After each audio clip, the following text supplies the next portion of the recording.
తాకట్టులో ఉన్న బంగారాన్ని విడిపించి ఆ రోజున్న మార్కెట్ ధర కట్టి మిగిలిన డబ్బును మీకు అందిస్తుంది కొమ్మూరి గోల్డ్. నమస్తే, వెల్కమ్ టు వి మీడియా. నేను అనిత. ఈరోజు మనతో పాటు ఉన్నారు ప్రముఖ శ్రీ విద్య ఉపాసకురాలు గీతా కుమార్ గారు. అమ్మ నమస్తే అమ్మా. శ్రీ గురుభ్యో నమః, శ్రీ మాత్రే నమః. నమస్తే అమ్మా.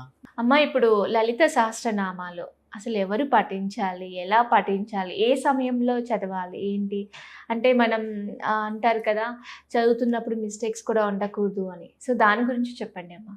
లలిత సహస్రనామాలు అంటేనే రహస్య సహస్రనామాలు అనేది అందరికీ తెలిసిన విషయం. రహస్యంగా చదువుకోవాలి. రహస్యంగా చదవాలా అంటే ఇప్పుడు గుప్తంగా చదవాలా అనే ఆలోచన కూడా వస్తుంది చాలా మంది. అవును. ఇక్కడ రహస్య సహస్రనామాలు అని అంటే మీరేదో గుప్తంగా చదవాలని అంటే మీరు ఒంటరిగా మనసులో చదువుకోవడమే గుప్తం. ఇక్కడ రహస్యనామాలు అంటే మీరు మనసులో పారాయణం చేయడం గుప్తం. రహస్యనామాలని ఎందుకన్నారు అని అంటే మీరు స్తోత్రపూర్వకంగా చూసే నామాల వెనక రహస్యమైన మంత్రాలు ఉన్నాయి అని చెప్పేసి ఇవి రహస్య సహస్రనామాలు అని చెప్పబడింది.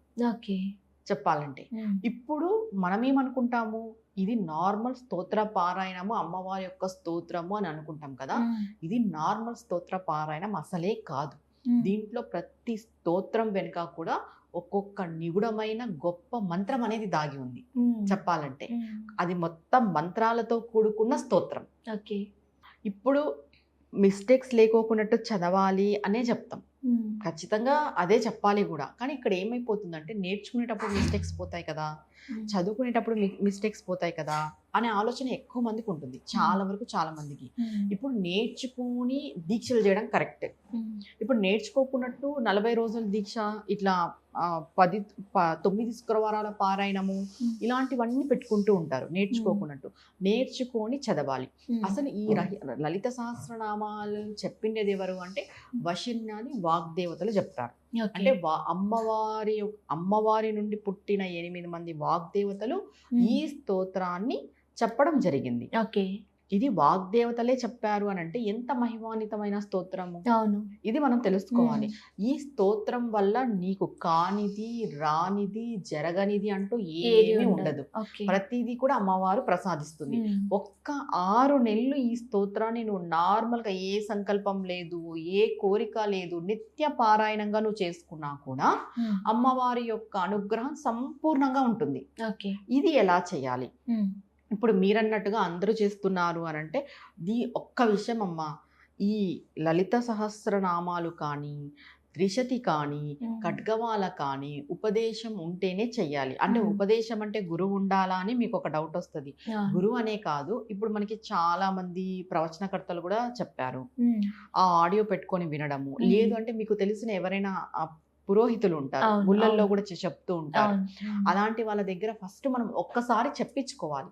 ఒకసారి చెప్పించుకున్న తర్వాత టు బి కంటిన్యూ మరి మీరు చేసుకోవాలి. ఇంకొకటి తప్పులు చదువుకోకున్నట్టే చదవాలి, తప్పులు లేకోకున్నట్టే చదవాలి. ఎందుకు చెప్పారు తప్పులు లేకున్నట్టు చదవాలి అని అంటే ఇప్పుడు మనకు సౌండ్ ఎనర్జీ అనేది ఒకటి ఉంటుంది. సౌండ్ ఎనర్జీ అని, సౌండ్ వల్ల ఎన్నో జరుగుతాయి. అంటే హెల్త్ ఇష్యూస్ కూడా సాల్వ్ అవుతాయి. కొన్ని సౌండ్ల వల్ల చిరాకు కూడా వస్తుంది. సౌండ్ ఎఫెక్ట్ చాలా ఉంటుంది. ఒక మనిషి పైన తరంగాల ఎఫెక్ట్ అనేది చాలా ఉంటుంది. ఆ సౌండ్ మనకి ఏ విధంగా ఉపయోగపడుతుంది అనే దాన్ని బట్టే మనం ముందుకెళ్తాం ఆ సౌండ్ వినడానికి. ఇప్పుడు ఈ లలిత సహస్రనామాల యొక్క సౌండ్ ఒక కెనడా సైంటిస్టు టోనిస్కోపీ అనేది అప్పుడు సౌండ్ కి సంబంధించిన పరికరం అంట. ఆ టోనిస్కోపీ అనేది పరికరం పెట్టుకొని ఇది సిస్టమ్ కి కనెక్ట్ చేసి చూస్తే శ్రీచక్ర ఆకారం వచ్చింది. ప్రతి సౌండ్ కి ఆకారం ఉంటుంది. చెప్పాలంటే ప్రతి సౌండ్ మనం నోటి నుండి మాట్లాడిన తర్వాత ఒక ఆకారాన్ని తీసుకుంటుంది. ఈ విషయం ఎవరికి తెలియదు. అందుకే డోంట్ యూజ్ నెగిటివ్ వర్డ్స్ అని చెప్తారు. అంటే నెగిటివ్ వర్డ్స్ యూజ్ చేయకూడదు, మాట్లాడకూడదు. అంటే మనల్ని మనం కూడా ఓన్ గా కించపరుచుకుంటారు కొంతమంది. నాకేమి రాదు, నాకేమి తెలీదు, నేనేం చెయ్యలేను అంటే కొంచెం మనల్ని మనం కూడా బ్యాక్ చేసుకుంటాం కదా. ఇలాంటి వర్డ్స్ కూడా యూజ్ చేయకూడదు అని చెప్తారు. మన కోసమే మనం వర్డ్స్ యూజ్ చేయకూడదు. అండ్ నెక్స్ట్ నెగిటివ్ వర్డ్స్ అసలే యూజ్ చేయకూడదు. ఎందుకంటే ఈ సౌండ్ అనేది ప్రకృతిలోకి కలిసిపోతుంది. కలిసిపోయి నువ్వు ఏదైతే మాట్లాడావో అదే నీకు తిరిగిస్తుంది. ఓకే. ఎందుకంటే ప్రకృతి ఎప్పుడు అలర్ట్ గా ఉంటది. మనం ఏది చేసినా అది రిటర్న్ ఇవ్వడానికి. నువ్వు మంచి చేస్తావా నీకు మంచి రిటర్న్ ఇస్తుంది. నువ్వు మంచి మాట్లాడతావా నీకు మంచి మాటలనే రిటర్న్ ఇస్తుంది. నువ్వు నెగిటివ్ మాట్లాడతావా నీకు నెగిటివే రిటర్న్ ఇస్తుంది. అందుకే ఇంట్లో కూడా ఎవరు గట్టిగా అరుచుకోవడాలు కానీ మాట్లాడుకోవడాలు కానీ గొడవలు పడ్డం కానీ ఇలాంటివి చేయకూడదు. నెగిటివ్ వర్డ్స్ అసలు యూజ్ చేయకూడదు అని చెప్తారు. సౌండ్ కి అంత ప్రాధాన్యం ఉంది మన శాస్త్రంలో. ఇప్పుడు లలిత సహస్రనామాలు అనేది మనం చదివేటప్పుడు అది ఒక సౌండే, అది ఒక రూపాంతరం చెందుతుంది. ఆ రూపాంతరమే శ్రీచక్రం యొక్క యంత్రం, శ్రీచక్ర యంత్ర రూపాంతరం. అలాంటప్పుడు ఇప్పుడు తప్పులు చదివితే నీ ముందు కరెక్ట్ గా శ్రీచక్రం ఆవరణ కుదురుతుందా? లేదు, రాదు. అది ఫస్ట్ మనం తెలుసుకోవాలి. ఇప్పుడు కరెక్ట్ గా చదవాలి. ఒక్కటే మనం ఈ స్తోత్ర పారాయణం చేసేటప్పుడు మన ముందు అమ్మవారు ఉన్నారు, నేను అమ్మవారి ముందు కూర్చున్నాను, నా చుట్టూ శ్రీ యంత్రం యొక్క వలయం ఏర్పడుతుంది. నేను ఆ వలయం మధ్యలో కూర్చొని నేను చదివే కొద్దీ వలయం అనేది ప్రొడ్యూస్ అవుతుంది, ఆ శక్తి అనేది ప్రొడ్యూస్ అవుతుంది. శ్రీచక్ర యంత్రం యొక్క శక్తిని నేను ఉత్పత్తి చేస్తున్నాననే భావనతో చేయాలి ఈ లలిత సహస్రనామాలు చదివేటప్పుడు. నార్మల్ గా ఎలా పడితే అలా చదవడము, ఇప్పుడు మనం చాలా వరకు సామూహికంగా చదవడం కూడా చూస్తున్నాం. సామూహికంగా చదవద్దు అని చెప్పలేదు, కానీ ఇవి రహస్య సహస్రనామాలు కాబట్టి దీనికి ఒకటి నియమ నిబంధత అనేటివి ఉంది శాస్త్రపూర్వకంగా. వాటిని మనం ఫాలో అవుతూ చదవడం చాలా మంచిది. ఇంకొకటి ఏంటంటే దీక్షగా 40 రోజులు చదివే వాళ్ళు ఒక దీక్ష పెట్టుకొని చదవచ్చు మీ కోరిక మేరకు.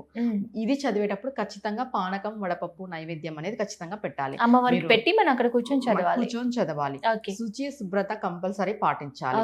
ఇంకొకటి మీరు రెగ్యులర్ గా చేసుకుంటాము అంటే ఉదయం చేసుకుంటారా సాయంత్రం చేసుకుంటారా అనేది సమయ పాలన చాలా ఇంపార్టెంట్. మీరు ఉదయం చేసుకునేలాగుంటే ఉదయం చేసుకోండి, సాయంత్రం చేసుకునేలాగుంటే సాయంత్రం చేసుకోండి. మాకు ఎటువంటి సంకల్పం లేదమ్మా మేము టైం కుదిరినప్పుడు చేసుకుంటామంటే ఉదయ సాయంత్ర కాలాల్లోనే చేసుకోవాలి. అలానే నాకు టైం కుదిరింది నేను 10 గంటలకు చేసుకుంటాను, మధ్యాహ్నం చేసుకుంటాను, 4కి చేసుకుంటాను అంటే అలా ఎలా పడితే అలా చేసుకోకూడదు. ఎక్కడ పడితే అక్కడ కూడా చేసుకోకూడదు. అంటే ఇప్పుడు మనం ఈ మాట చెప్పడం ద్వారా ఏమైతుందంటే భగవంతుణ్ణి మనుషులకి దూరం చేస్తున్నారు, మానవుల్ని జీవుల్ని దేవతకి దూరం చేస్తున్నారు అనే మాట వస్తుంది. ఎవరిని దూరం చేయరు, ఎందుకంటే పరమాత్మ ఎప్పుడు మనలోనే ఉంటాడు. మనం ప్రత్యేకించి చూడాల్సిన అవసరం లేదు. నువ్వు లలిత సహస్రనామాలు చదివితేనే పరమాత్మ నీలో ఉన్నట్ట, నీ దగ్గర ఉన్నట్ట? ఎప్పుడు నీలోనే ఉంటాడు, నీ దగ్గరే ఉంటాడు. మనం గ్రహించాలి అంతే. అది ఈ స్తోత్ర పారాయణం చేయడం వల్లే నాకు దగ్గరగా ఉన్నాడు, ఈ స్తోత్ర పారాయణం చేయడం వల్లే నేను దేవికి దగ్గరగా ఉన్నాను అనేది అపోహ. ఎందుకంటే దేవీ దేవతలు ఎప్పుడు మనలోనే ఉంటారు, మనం వాళ్ళకి ఎప్పుడు దగ్గరగానే ఉంటాం. ప్రకృతి రూపంగా వాళ్ళు ఎప్పుడు మన చుట్టూ ఉంటారు. మనం ఒక నామం దలుచుకున్నా చాలు మనసులో. ఈ స్తోత్ర పారాయణని ఏ టైంలో పడితే ఆ టైంలో చేయాల్సిన అవసరం లేదు. ఉదయం సాయంత్రం చేసుకోవాలి.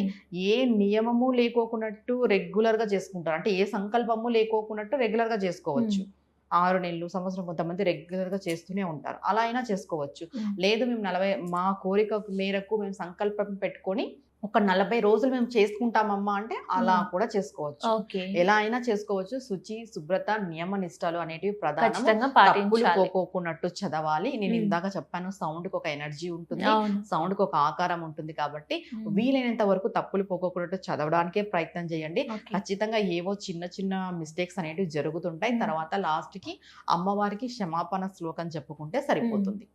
అమ్మ, ఒక చిన్న సందేహము. ఇప్పుడు లలిత సహస్రనామాలు చదవడం ఎలాగైతే చదువుతుంటామో వినడం వల్ల కూడా ఈక్వల్ అంటే ఫలితం అనేది సేమ్ ఉంటుందా? ఉంటుందమ్మా. మనం ఇప్పుడు వినడానికి చదవడానికి తేడా ఏంటి అని అంటే, వినేటప్పుడు మనం ఏదో ఒక ఆలోచన మధ్యలో ఆలోచన స్కిప్ అవుతాం, కానీ చదివేటప్పుడు చాలా శ్రద్ధ పెట్టి ధ్యాస పెట్టి చదవాల్సి ఉంటుంది. అక్కడ పూర్తిగా చదివేంత వరకు మనం ఎక్కడికి మన మైండ్ పక్కకి వెళ్ళదు. ఈ వినే టైంలో కూడా మేము అంతే శ్రద్ధ పెట్టి వింటాము అంటే ఖచ్చితంగా వినడానికి కూడా చాలా ఫలితం ఉంటుంది. ఎందుకంటే మనకి శ్రవణంకి ఫలితం ఉంది, పూజకి ఫలితం ఉంది, స్తుతించడానికి ఫలితం ఉంది, ధ్యానించడానికి ఫలితం ఉంది. కాబట్టి ఈ వినేది కూడా మేము రెగ్యులర్ గా అసలు మేము చదవలేము, మాకు చదివేకి రాదు అనేవాళ్ళు ఒక 40 రోజులు సంకల్పం చేసుకొని సమయ పాలన పెట్టుకొని, అంటే ఒకటే టైంకే వినాలి. నేను ఏదో ఒక టైంలో వింటానంటే అలా కుదరదు. నువ్వు దీక్షగా వినాలి అనుకున్నప్పుడు ఒక 40 డేస్ సంకల్పం చేసుకొని మీ కోరిక చెప్పుకొని సమయ పాలన మెయింటైన్ చేస్తూ శ్రద్ధగా వినాలి అయిపోయేదాకా. ఆటోమేటిక్ గా నోటికి వచ్చేస్తుంది. ఈ 40 రోజులు మీరు వినే లోపల చదివేకి రాని వాళ్ళు కూడా చదివేస్తారు. ఫస్ట్ వినడమే ప్రాక్టీస్ చేయాలి, ఒకటేసారి చదవడానికి కూడా వెళ్ళకూడదు. ఫస్ట్ వింటూ వింటూ వింటూ ఉంటే ఆటోమేటిక్ గా చదవడం అనేది వస్తుంది. ఓకే, చాలా ధన్యవాదాలమ్మా. లలిత సహస్రనామాల గురించి అంటే ఎలా పఠించాలి ఏంటి అని దాని గురించి చాలా చక్కగా చెప్పారు. ధన్యవాదాలు. నమస్తే అమ్మా.